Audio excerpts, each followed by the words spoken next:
Hello, I'm Phillip Khan-Panni of pkpcommunicators.com. Let's talk about business presentations. In the next few minutes, I'd like to share with you some of my thoughts on the do's and don'ts, the essential do's and don'ts of business presentations. These are the things that make the difference between success or failure of a business presentation. But first, let me get rid of a couple of misconceptions. The first is that astonishing claim that speaking in public is man's greatest fear. It ranks above the fear of death. Well, if that was so, the American humorist Jerry Seinfeld said, if that was so, then the average person delivering the eulogy at a funeral would rather be in the coffin. Well, that's clearly nonsense. Now, of course, there is anxiety in public speaking, and I'll deal with that in a moment. But let's move on to the second misconception.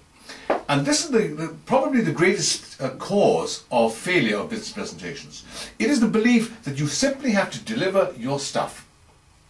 A fine example of that, and why it doesn't work, was the first speech given by the newly appointed Shadow Chancellor of the Exchequer, Alan Johnson, who turned up at the House of Commons, read a speech that he clearly hadn't written himself, took no questions, and then left. Not only that, he actually gave the journalists a copy of the text. What was the point of Alan Johnson turning up to read the speech to the journalists? So, a lot of business presentations are done in the same way. A text is prepared and is read out with the accompanying slides, and they think that that's enough. So how can you cope with anxiety?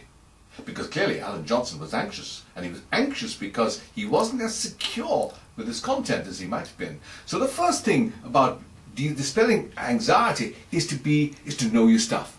You really have to know whatever it is that you're going to be presenting about. And the second thing is you need to focus on your message. Because it's not the content itself that is of importance. We need to know what is the essential meaning of the content that you're putting across. What is it that you think about it? What is it you believe about it? And what is it that you want me or your audience to think about it? That essential content has to be your focus. And if you really believe in it, and you believe that there's something you want people to hear, that will take the anxiety right away. And the third misconception is that in some way your presentation is a competition. That you have to deliver a world-class performance. Well, you don't. If you were in a speech contest, then of course you have to deliver a world-class performance. But for a business presentation, it's enough to deliver a good performance and to concentrate on having something worthwhile to say. So what I'm going to cover today in these next few minutes is what you ought to include and the things you should leave out of your business presentations. And I'm going to cover that in two broad areas, content and delivery. So let's talk about the content first of all. So things to avoid.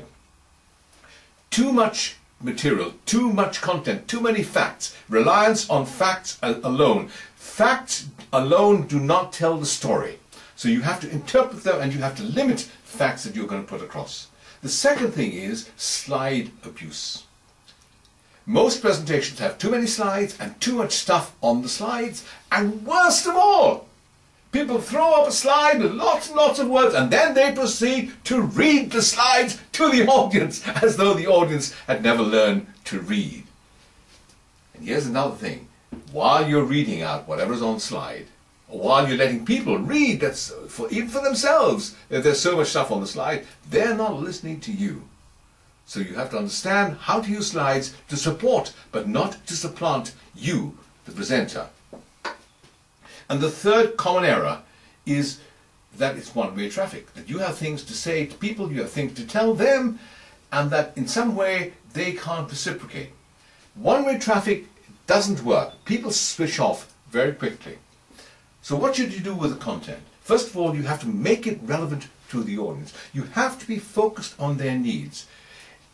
Every single member of the audience is sitting there with questions in their minds like, what's in it for me? How is this relevant to me? How is this going to help me in my business? So you have to be focused on those kinds of needs. The second thing is that you have to be structured.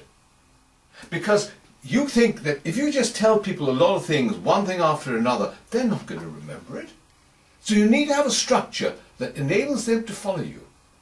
keeps you on track, helps them to keep up with you as well, and most importantly, it helps them to remember. Because if you have a structure, it's like a framework or a skeleton that you give to them and say, here's the structure, here's where we start, here's where we are, and help them to know where you are along the way, they can more easily remember that kind of framework, that kind of structure, and then they can put the flesh on the bones again, and that will help them to remember what you've told them. So make it easy for them to follow and easy to remember. A couple of no-nos. Please do not include the company history and the CVs of the founders. They may be fascinating to you and to everybody else within your organization. It is of almost no interest to anybody else. So the CVs of your founders, the company history, the picture of the factory, these are irrelevant, they're no-nos. Please leave them on one side. And here's another thing to avoid is boasting about your profit. Last year we made $25 million or pounds profit. The American speaker J. Douglas Jeffries says, I like the way he talks about that, he says, it's like telling them, last year we took their money and this year we're coming for yours. So, that's about the content. Let's talk about the way in which you put it across, your delivery. And the first thing to recognize is that you will be judged within the first 3 seconds of standing up to speak. You will be judged by the audience. And the thing that will most, which will determine immediately how they feel about you is the way you look.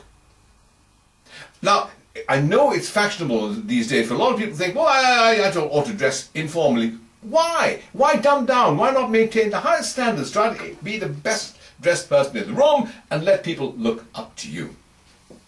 The second thing that will determine how people feel about you and will cause them to judge you is the way you sound. And that, of course, is about your voice. Now, I'm sure there have been situations when you've watched maybe a TV broadcaster, maybe a news broadcaster, and you said, I don't like their voice.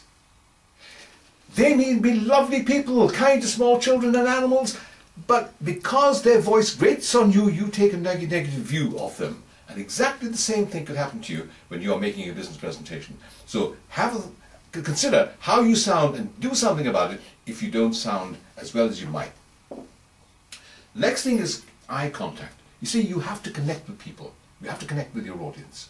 And therefore you have to maintain good eye contact because, you see, we in the West particularly, we believe that eye contact is about truthfulness. Don't you say to people, look me in the eye and tell me the truth?